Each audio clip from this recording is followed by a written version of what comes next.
Welcome to Tales from Tubi.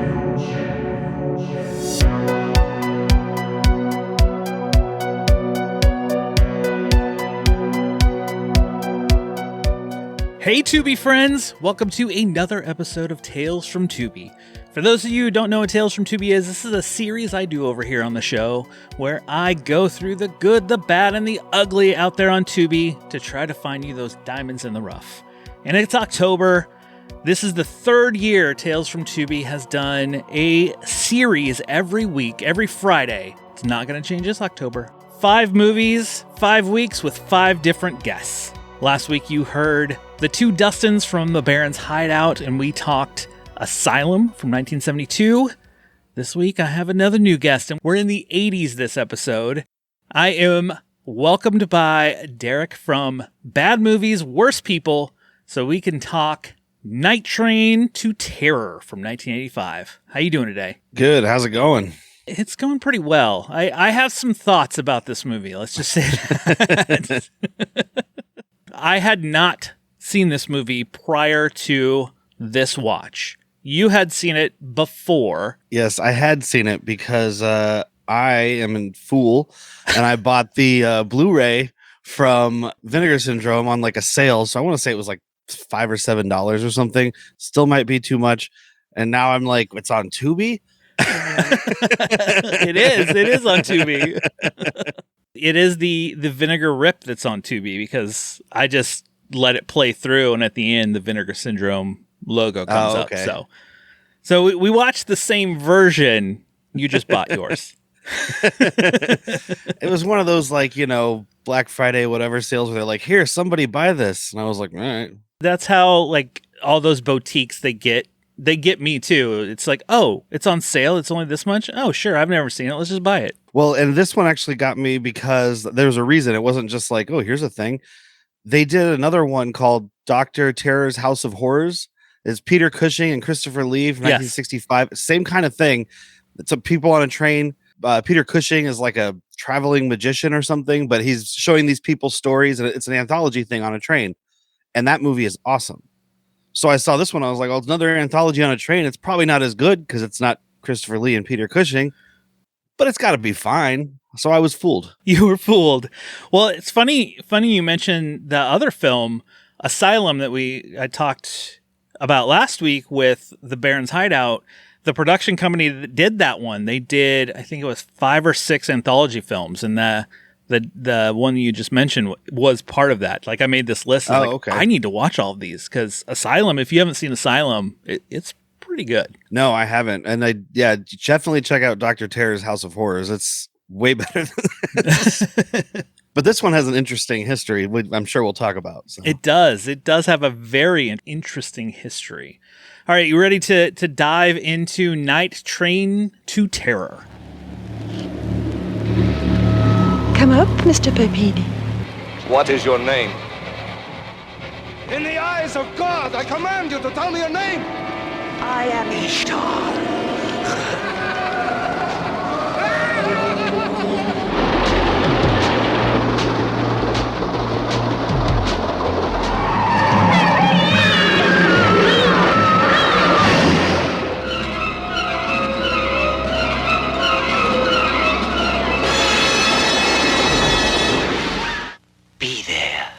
God and Satan are on a train discussing the fate of 3 individuals. The stories of the people in question are told in a trio of very strange vignettes. One involves an insane asylum with some very interesting treatment plans. Another involves a death club. The final story shows us the adventures of a server of Satan. This is written by Philip Jordan. The main movie is directed by J. Schlossberg Cohen. In each of the segments, we got John Carr, Philip Marshak, and Tom McGowan, all directed each subsequent segment or case. They're called cases in this film. This came out in 1985. And, you know, quick thoughts. Like, your quick initial thoughts of the film after watching it. You kind of gave a little bit of it here at the beginning, but it's really bizarre. It's like there's some interesting stuff going on with the stories, but they're all cut and shot so poorly. Well, not shot. Some of them are actually shot really well, but it's all cut up so poorly, and the continuity is so bad that it's like, what is even going on? Especially the first one, because it's just like a series of women appearing at this asylum and Richard Mole torturing them, and then there's another woman, and like there's no connective tissue. Yeah. So this is very bizarre. The God and Satan thing is really funny. It's not supposed to be, but real quick, Dance With Me has been stuck in my head for like 2 days now since I watched this movie. This song will not go away. Yeah, I'm with you. It is just, it's odd.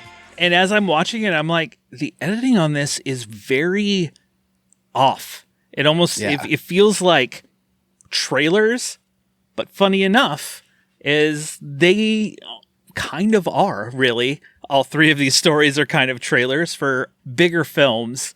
And the song, oh man.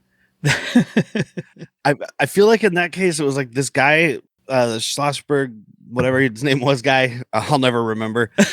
I feel like he knew somebody, some local like 80s pop rock band. And he's like, well, I'm making this movie. I need to get to like 85 minutes or whatever the runtime is here. You guys want to come on and sing this song? I need some. And then he filler. just had them do it 6 or 7 times. And yeah, it was in between every segment. Like the movie starts off with this band on a train singing this song. And it feels like you jump into a music video. And at first it's like, okay, are they filming a music video on this train? Is that going to be part of the story? No.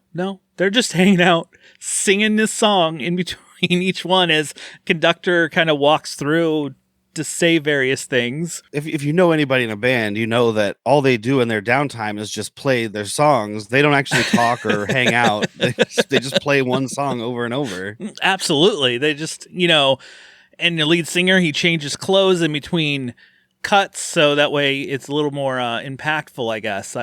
Like when it started out, and you start out, and that's what you get is the song, and then you cut to these two men sitting at a table, one dressed in all white, one dressed in all black, and you find out it's Satan and God, and they're just discussing humanity, people, and they dig into these cases, as they're called in the movie. There are 3 cases through the movie. There's the case of Harry Billings, the case of Greta Connors, and the case of Claire Hansen are our 3 stories.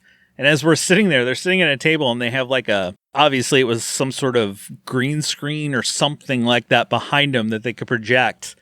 And the first transition just kind of cracked me up where they just kind of turn and they're just like, okay, we're going to wait for the movie to start to dive into our first case. That first one plays for so long too, before they go into the actual movie. Yeah. My wife was watching the beginning of it with me.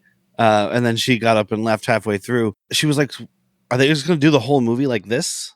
Because it looks like you're going to watch the whole story with them as like the frame of the movie or something. It did almost feel that way because it's like, okay, it's going to start. It's going to start soon. I know it is. And then when we dive into it, so we'll dive into the case of Harry Billings. You start off with this weird cuts of this woman in a car driving. And then the scenes where it cuts to show the car, it's almost like a stock footage, and it feels like it was squished. I don't know. There's a really the ratio weird was ratio. off. Yeah. And then the car drives off of like the road, and then we wake up with Harry, and I'm like, what is going on? And come to find out, this was apparently his wife. She died in this car crash. And he's an alcoholic. He's a little crazy. This whole segment where we're in an insane asylum. That's a tough word to say.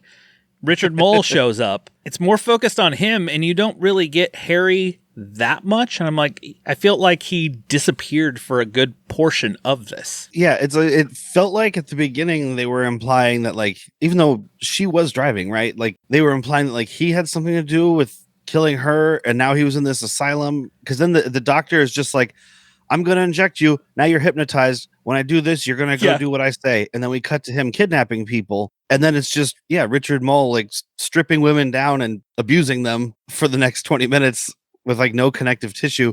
And I was really surprised based on like how cheap this was until I found out the story behind it. Because I was like, I know Harry Billings.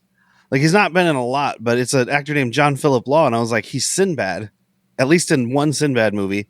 And he's in Barbarella. And like, I mean, he's like an actor kind of. Okay. And then even when we get to the third one, I was like, there's more real actors here. But it turns out these were all just either unfinished, unreleased, or not popular movies, I guess. Like, yeah, at the time, that's kind of where, and you even said it, where these were cut together oddly, where they kind of jump around, where it's like a whole piece of story just feels like it's missing. All three of these stories were actually, at the time, unreleased feature films written by Philip Yordan, and they just cut these up and put them into this movie, this anthology movie. And since then, they've all been released. Like this first one, The Case of Harry Billings, was an unreleased movie called Scream Your Head Off, but it later got a DVD release as Marilyn Alive and Behind Bars. From what I read, the story is Marilyn Monroe didn't die. She's actually the blonde that's in the asylum that we see popping up from time to time. Okay. Well, I'm glad that was in here. I feel like the director, I guess, he's just kind of an editor because he's just putting these other movies together. He had a formula for trying to make this successful or like something, because this first segment with Richard Mull and John Philip Law is just, like I said, it's just women being like kidnapped and killed, but it's just boobs. Yes. So like every single one of them is just like, there's a woman, now she's topless. There's a woman, now she's topless. I put that in my notes. I was like, no shortage of boobs. And then the third segment has like creature effects. So he's like, look, I hook them with boobs. I end it with big creature effects. When they leave the theater, which I doubt this went to the theater, but when they leave the theater, they're going to be like, I remember this movie. It had boobs and monsters. And yeah, they're like, I'm going to tell all my friends about it. Exactly. Obviously, it didn't pay off, because I honestly didn't hear about it until I was researching to figure out what anthologies I wanted to do for this month. And I came across this one and I was like, oh, I've never seen this one. Yeah, let's add it to the list. From the 80s, it's got to be at least enjoyable, right? I mean, it has its moments. There are definite moments where I'm like, this isn't bad here. In this first one, The Case of Harry Billings, my favorite moment, I like boobs as much as the next guy. Those are all great. Richard Mull is great. But my favorite moment is, so there's this lady doctor and the dude doctor who run the whole thing. I don't know that we ever get names. And she ends up like betraying him, the head doctor, and like lobotomizing him. And when he comes back at the end of the story, and he's just like, he's completely lobotomized. He's like, I remember I have to do surgery. And he just starts cutting her up. His performance had me rolling. Because the way he was like running around, like he was like, I don't even know what he was doing. He was almost like convulsing while he was walking. Like he was like, am I supposed to be a zombie or something else? I don't know. Yes, that scene was hilarious. I was laughing so hard. And then the cooler or whatever it is full of body parts, because it turns out they're harvesting body parts to sell, which I guess is not even the story of the movie.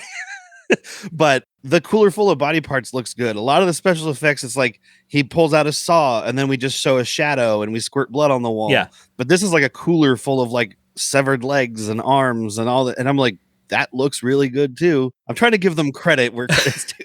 And Richard Mull gets beheaded. I mean, you can tell it's a fake head, but I'm like, oh, okay, we're getting some blood in here. There we go. As a guy who grew up watching dumb, bad movies from the 80s and watches them to this day, I mean, the Vinegar Syndrome, the fake head doesn't bother me. No. I'm like, at least we saw a head fly off. Yes. At least we got that. Like we said, this first story, it was almost incoherent, just the way it's cut, because the story jumps around. There were many times where I was like, wait a second, did I look away or miss a piece? Because now what's going on? Who's this? What's, huh? Yeah, I watched it after work, and I'm a bartender, so I got off work late, and I was sitting there like, did I start nodding off? Yeah. And there are occasional scenes where the acting isn't the best, especially the bar scene. She gives him a shot and then comes back because he pours it out. And she's like, wow, you're a fast drinker. I'm like, you gave him a shot. So it's a shot. Yeah, he would drink it quickly. There's something missing from the other movie where she's like, this is the 7th shot I've given you, or something. I don't know. Like, yeah, maybe. And it is one of those, out of curiosity, I want to see the movie the full movie that was made of this. I don't know. Like, I was thinking about it on all these once I found out about that, and I was like, which one sounds interesting? And this is the one where I was just like, it just feels so like I've seen it before, but I was like, but also again, I buy all this dumb crap. So I was like, started looking on my shelf. I was like, did I accidentally buy this and not remember? It just feels like something that I'd be tricked into buying because it's like, well, it was $7. It came out at one point and I just didn't know. As we wrap up this segment, we cut back to God and Satan sitting at the table, and they're kind of arguing over who gets who in this whole situation. Yeah. We cut back to the band and we get more of the music. And I'm like, what? I don't know if, are they trying to lighten the mood? They're like, oh, it's the 80s. We have to have this in our movie. I'm not 100% sure. I would love to know. I was just looking at the case. I'm trying to see the actual runtime. 93 minutes. It's not like one of those ones where they're like, well, we're at 78. We've got to hit 80. Yeah. So I'm not 100% sure. Yeah. And I know there was, I think, was it between this one where they make the comment of basically this train, they know this train is going to crash. So this is the last trip for this. They're talking about whether or not the rock band gets to go to heaven or hell. Yes. Satan's like, all rock bands go to hell. Yeah. Or all musicians go to hell. And God's like, well, not all of them. Come on. Yeah. He's like, well, I usually get all them. So supposedly these people are all on this train, which we don't see because obviously these actors had nothing to do with this movie. This first one, they're debating about it. And he's like, well, yeah, that guy killed people, but it wasn't his fault and all this stuff. And it's like compromise, 100 years in purgatory. And I'm like, what? That doesn't sound much better. And he's like, all right. All the musicians are in hell. Just go there. At least you get music. I don't. But you have to listen to this train song over and over again. It's just this band. Yeah, it's just this band. Well, then we roll into our next case, the case of Greta Connors. And this was cut from a movie with multiple titles called Death Wish Club or The Dark Side of Love, which this entire movie is on Tubi. I found out Death Wish Club is on Tubi. So I'm like, I might have to fire this one up. I actually saw that it was released under 2 other titles too. There's 4, Carnival of Fools and Greta. It's like, well, nobody rented that one. Again, I'm saying it probably didn't go to theaters. Nobody rented that VHS. Let's re-release it with a new cover. Maybe they'll rent that VHS. Maybe they'll go with this one. I wonder which one was the last. I wonder if like Death Wish Club was the last one. They're like, okay, let's just do this. And then maybe this will hook people in. And that's the one that would get me, because Dark Side to Love and Carnival of Fools and Greta all just sound like romantic comedies or something like that. Yeah, or like the Dark Side of Love sounds more like it would be some thriller. Or like a 50 Shades of Grey. Yes, yes.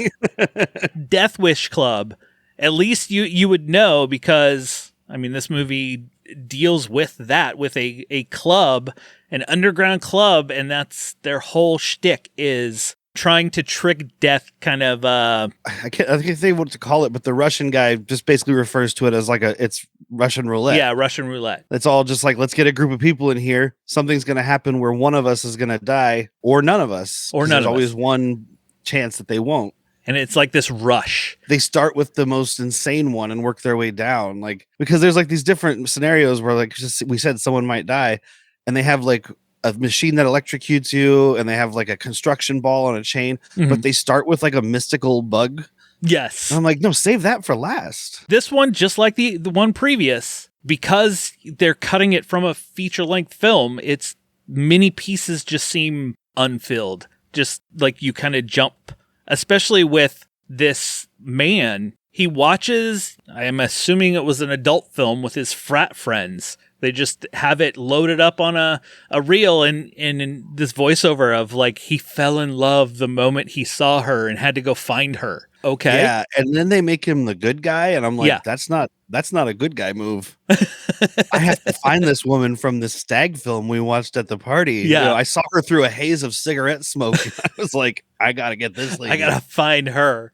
And he does, and they start dating, but then there's kind of this other side where she is with another man secretly, and he's very wary of her. Yeah, he's her like sugar daddy. And then we jump to this death club. Just all of a sudden, it just kind of goes to it. And like the first one, it's this mythical fly wasp creature. I had to write it down. Tanzanian winged beetle. There you go. With that only has one sting, the death sting. They release it. If you move and you get stung, you're dead. It will kill you. And it's flying around, and it's all a stop motion animation of this creature, which is cool. And it's, even though it's like the cheapest like clay, yes. Like Ray Harryhausen was making more realistic looking things in like the 50s. But I always like stop motion. But my favorite part is like it lands on the dude, the new boyfriend's hand. And you can tell that it's like the fake hand. Yeah, I told my wife, I was like, well, it looks like he's going to get stung here. Because I don't remember. I watched it before. I didn't remember anything. Because it's the fake like clay hand. Yeah. But I'm like, I guess they just did that because they're doing stop motion and they didn't want the dude's hand to be vibrating because he's like his fingers twitch or whatever while they're filming it. Because it's the fakest looking hand. The bug looks more real than the hand. Yeah, when I saw that, I was that same way. I was like, well, this is where the bite's going to happen. And nope, it gets up and it flies off and finds some people that are getting ready to have sex, and it stings the dude in the face. Oh, that's so cool. And his face just like blows out. And I'm like, oh, that's kind of cool. It just blood and pus all over this lady's face. I was like, this is why we're here. Yes. At this point, I was like, okay, maybe this movie is going to turn it around after that first one. We'll see. And you're with a death game. I mean, come on, it's gotta get better. Like you said, it goes down. The next one is like a electrical charge. They all connect themselves to this machine that randomly like picks who may or may not get an electrical charge. Yeah, and even though the scene itself and the sheen is not very intimidating, the dude who does get shocked, who by the way is credited as like Prince Ubuntu or something, and I'm like, he looks like Jimi Hendrix. He's got like the bandana and like I'm like, okay, sure. When he starts getting fried, chef's kiss. That one, it was cool. You could tell it was a face, but the way that they have hit, like his eyes are almost popping out and his teeth are popping out and he's shaking and his face is like smoking and melting. And I was like, okay, I love this. And then we just end up with a steaming skeleton, which is, I'm never going to be mad about a skeleton. So no. And then we get to our last one, and the last one's kind of lame. It's just the wrecking ball. It's spinning around, hitting a saw, the rope, until it snaps and lands on someone, and that's it. And then the conclusion is just like, because we don't see anything else, it's just like, oh, and don't worry about her. She found a man and lived happily ever after. It cuts back to them, and they're like, oh yeah, they're all good. Like, what? Also, I mentioned the Russian guy. I just saw in some notes I took. He looked like Russian Robin Williams, and it was making me laugh the whole time. It just looked like Robin Williams doing a bad Russian accent and laughing in people's faces. Oh, God, yeah. Now you say that, because he was overacting all the way. They were forcing this guy to be part of the club, and the whole time he's just holding the gun, pointing at him.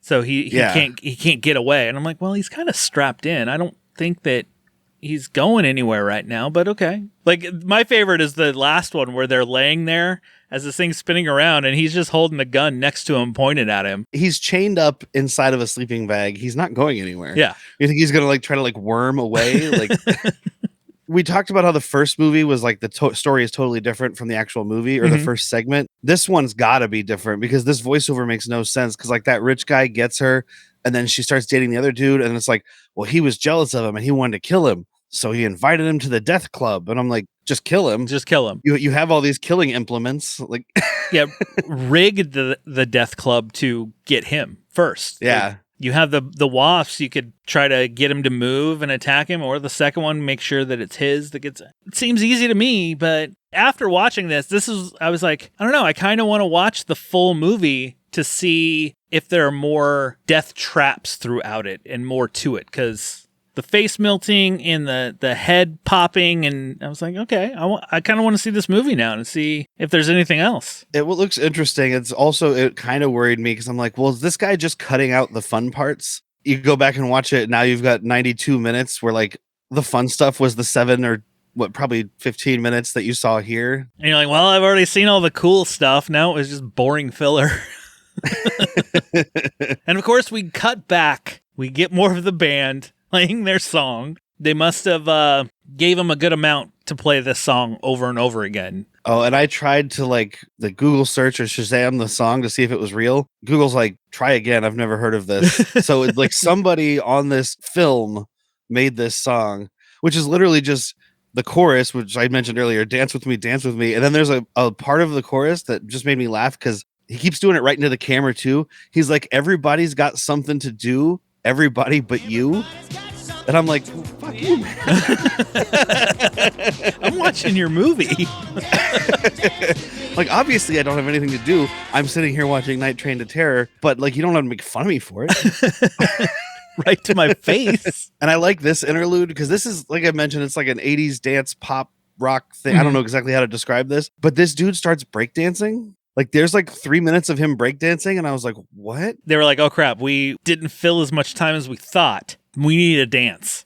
What do you got for me? He's like, I just learned this the other day. Let me give it a shot. It's like, perfect. I'll put it in the movie. And also the band asks the night porter about if there's any food on the train or whatever. And she says, what's this train even called anyway? And he's like, some call it the Heavenly Express. Some call it Satan's Cannonball. And the girl goes, what? And he just walks out of the room. What was that last one? I think the previous one, they made a comment of what could delay us? And the conductor just kind of has this smirk. Just wait and see, buddy. But then we roll into our last case, the case of Claire Hansen. This one is probably my favorite one of the 3. Oh, yeah. Also, cut from a movie that went by multiple names. Cataclysm, The Nightmare Never Ends. I think there were a couple other titles. Satan's Flatulence. That's apparently. right. Satan's Flatulence. I saw that and I was like, what? I think the other one was another Satan's something. There was another Satan one. I was like, who would call a movie Satan's Flatulence? So I had to write that down. Satan's Supper, maybe. Yes, was the that's other it. One. That's it. But both Cataclysm and The Nightmare Never Ends titles are both on Tubi. In those different titles, one, I looked at it, one starts with the trauma intro. And the quality is actually really terrible. And the other one, the quality is a little bit better, but not great. Both of those titles are on Tubi as well, titled that way. I wonder if any of these that have been re-released are let's cut in those scenes that Vinegar Syndrome polished up, so the rest of the movie just looks like a VHS rip, and then all of a sudden you get Blu-ray quality, and then it comes back. You get 10 minutes of cut in, and you're like, "Ooh, that looks really good," and it goes back to blurry. And this one is Satan's story. You're dealing with Nazis. At first, I wasn't sure if it was vampires or something else, but we find out it's Satan himself. You get creatures in this one, some dark creatures. You get some pretty good effects, more stop motion animation. Immortal Nazis. The way it's cut, some of these characters, like the main Nazi guy, Olivier, I think it was his name? Yes. There were a few parts where he just kind of disappears and it goes into this other side story, it felt like. And I'm like, okay, we were following him for a minute. Now you're giving me something else that you've lost me. And that's what I was wondering if this was because there's so many different titles. I was like, is this Cameron Mitchell detective story? Which that's the other real actor that I was saying earlier. I was like, some other people show up in this. I was like, how'd this movie afford a real guy? I mean, he wasn't huge anymore at this point, but he was a big he was in a bunch of westerns and stuff. He's a guy I recognize from 60s and 50s movies. I was like, is this detective story a different movie? And then this woman with Satan and all this stuff, is this another? But then I realized, I was like, no, it is all connected. I just thought because there's Cameron Mitchell and he's hanging out with this guy, Mr. Weiss, who was in concentration camps, and he sees a Nazi that tortured him on TV, but the guy doesn't look any different. And then also you have this doctor whose husband, again, played by Richard Mole. Richard Mole is back. Is talking about how he's writing books about how God is dead and all this. And I was like, did someone just go, we can mix these? But eventually they share a scene. Yes, they do. But it was at the beginning, you are like, I don't understand where we're going here. But they do eventually meet. The one that really got me was this bearded monk guy that popped in. I think it was halfway through. And then you get this fight between him and, is this woman, was she Satan or is she just one of his demons that she fought? I don't know. There's nun person walking around or whatever. Yeah, I don't know if that, because at first I was like, is this just him and another? It's like Satan in a different like disguise. But then she does mention working for him, and like, who knows? Again, that's why watching this, like, I did enjoy these last two. I think were much better than the first story. I actually kind of would go check out the movies just to see if the filler, besides the 10-15 minutes we saw of the story, of the other hour 15 or however long they are, really does anything. Yeah, I mean, I'm definitely gonna watch this last one. I'm looking. Oh, it's 94 minutes. I'll watch it. Cataclysm. I was like, I don't want to go watch it and then find out it's like 123 minutes. I'm probably gonna be out. Yeah. But You'd be like, how many people can die and have 666 markings on them? As I'm sitting here thinking of, okay, are you trying to throw some of the Omen in here where you're like, even the little tattoos that kind of look like the Omen markings? Yeah, like the sixes all facing like the little triangle kind of 666 thing. I do like too. There's a part where emo Nazi guy, he looks like he sings for like I don't Panic at the Disco or something, but he like picks up some waitress at this club and takes her home, and then like he's taking off his shoe all slowly while she's already naked in bed. So I'm like, did you hook up with your shoes on, your boots on? But either way, and then he takes it off. He's just got this cloven hoof. I was like, that's pretty cool. Well, and then that was the point. I was like, okay, maybe he's a werewolf. I don't know. Weregoat. Why are you hairy now? I don't understand. Well, he can disguise himself. Satan can disguise himself except for his feet. They're always cloven hooves. Maybe that's it. Richard Muldo, her husband, is like this famous anti-religious guy. He's writing a book called God is Dead and all this. And she's just the whole movie like, you really should stop saying that. I think something bad's going to happen. He's like, there's no possible way. And then there's like this weird guy that looks like a really low budget Serpico that like comes to him. And that's the guy that you're talking about. That's like the monk. Yeah. It took me a minute because I was like, who was the monk? And I was like, oh, it was Serpico. But he like shows up and he's just like, I'm here to protect you. And he's like, thanks, but no thanks, buddy. Sure, man. And like that guy just gets dragged out of the movie and then goes and fights a nun. I don't remember who this was, but I wrote down that someone looked like Italian Wayne Newton. I don't even remember. There were multiple times this did just kind of cut around where it took me a minute of who is this? I don't know who this is. Like the scene where the stop motion creature where the statue kind of turns and comes, like the guy that was going in there, I was like, okay, I don't remember who this guy was. Who is this guy? That might be Italian Wayne Newton. Maybe. Right after that, I have Ishtar written down, which was the creature. That's one of the things that makes me want to watch this is like, this one seemed so disjointed. I'm like, there was so much cut out to make this segment, which is also the longest segment. So I'm like, there's something going on in this movie. And at 93 minutes, it's got to be a pretty quick running movie when you're watching it if there's that much happening. Hopefully. I mean, maybe. I'll go watch it and we'll see. And I guess watch the Letterboxd and you'll see the rating. If I give it like a 1 or a 2, you'll be like, no, it didn't add anything. Yeah, but is it a 1 or 2 with a little heart next to it? Good call. Because I've got those movies. I'm like 1 star, one of the worst movies I've ever seen. Yes, I'll watch it again. We didn't even mention the other side story in this of the woman who I guess is chosen to fight them. She's given the box that is made from the wood of Jesus's cross. Yeah, I forgot about that. And then there's the whole end scene where they catch the Nazi guy. And they're doing surgery. They're going to cut his heart out and put it in the box. And she does that, but nothing happens. And come to find out, she was fooled all along. He swapped places with her assistant. It was her heart she cut out. Still in power. I think that's right where it ends. Yeah, he walks out with like a silhouette thing. And I'm like, all right, a little like nihilistic ending, which horror movies with a happy ending don't always work. Sometimes you got to have that one where it's like, oh, man. Well, yeah, and then we cut back to God and Satan's like, I won that one. And then God's like, you think you did, or maybe I let you, or something like that. Everything Satan says in this thing is like, he's trying to goad him, and every time God's just like, or is it? Yeah. Or did you? Yeah. Or am I? Like, did I let you do this? I don't know, man. And we didn't mention too much about them, but the guy playing God, not a very good actor. He's just supposed to be doing stoic, I guess. Yeah. The guy playing Satan is pretty like sinister. He's like a fun-loving, rascally Satan kind of. Yes, because he always has like these little like one-liners and just like comebacks at him, and you could tell that he was probably having fun with it. And Yeah. The other guy, they're like, okay, you just got to sit there and just say your lines. He's just trying not to scratch his face with this huge fake beard. He wants to scratch it off. Guess what we get when we go back to the train after God and Satan? Dance with me. We get more music. We're coming up to the end of the line for this train. This made me laugh, especially after coming off of my Bruno Mattei series I did of using stock footage when this train crashes.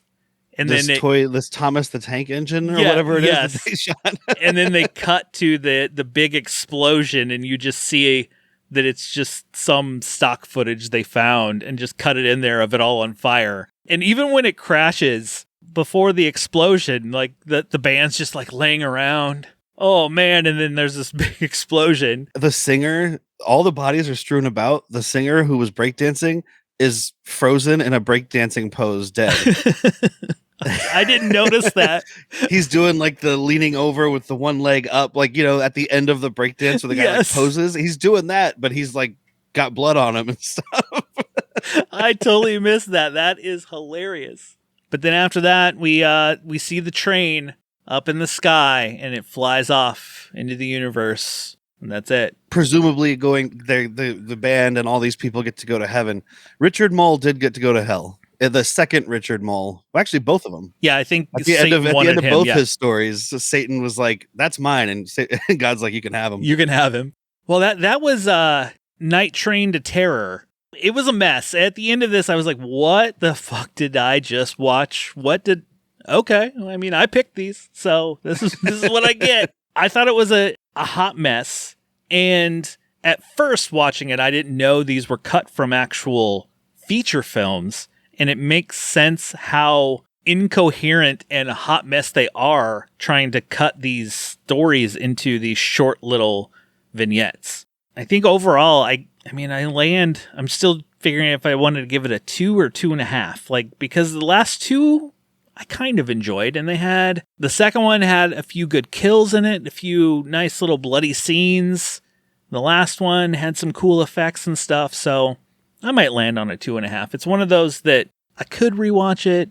I might not rewatch it, but I do want to see the features of those last two. What about you? The first time I watched it, which I had to go back and look, it was only in December and I don't remember anything. So that's crazy. But I gave it 3 stars, but I was like, it doesn't make any sense, but I had fun with it because of the effects. And I think I got fooled by what I was telling you earlier. It's like, up front, you're like, oh, nudity. And at the end, it's like super creatures. Yeah. And I was like, well, I mean, I guess that's what I'm here for. I bought it from Vinegar Syndrome. Nudity and blood. Those are what you expect.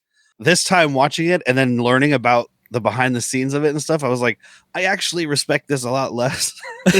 So now it's at like a 2. Okay. It's still something you can watch. Like, it's going to be more like, we talk about it on our show all the time. Like, it's not a movie you watch. It's a movie you have friends over and you put on. Yes. Maybe you even turn off the sound and just play some music because you're going to look over and be like, oh, look at that crazy Tanzanian winged beetle. Yes. Or, like just look at that guy's head melting, So it's that kind of thing. It's still 2 stars, but like not the worst thing I ever watched, just not coherent. That's fair. That's Night Train to Terror. I want to thank you so much for coming on for the October Anthologies of Horror.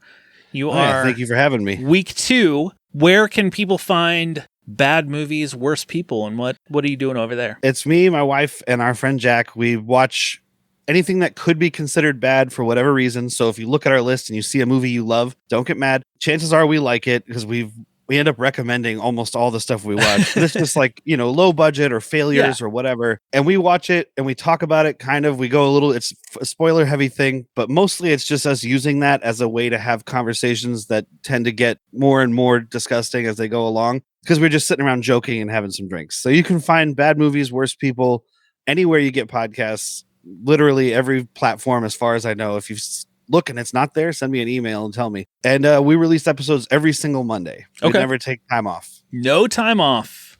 I tried to do that, and then there's days I'm like, I just can't this week. This week I'm taking a week off. go check them out. I mean, kind of like me, I live my life in Tubi, so it's kind of that same world of what are you going to find? Yeah. You're going to find some good ones.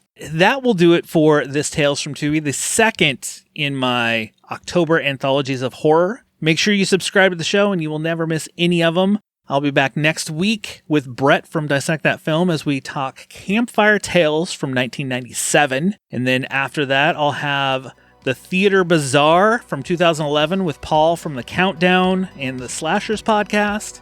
And then we finish off on Halloween night, 1031 Part 3 with my friend Drew from the Real Feels podcast. But just make sure you subscribe and you won't miss any of them. Just snuggle up in that blanket, turn off the lights, because it's okay to be scared. We'll talk to you later, everybody. Dance with me.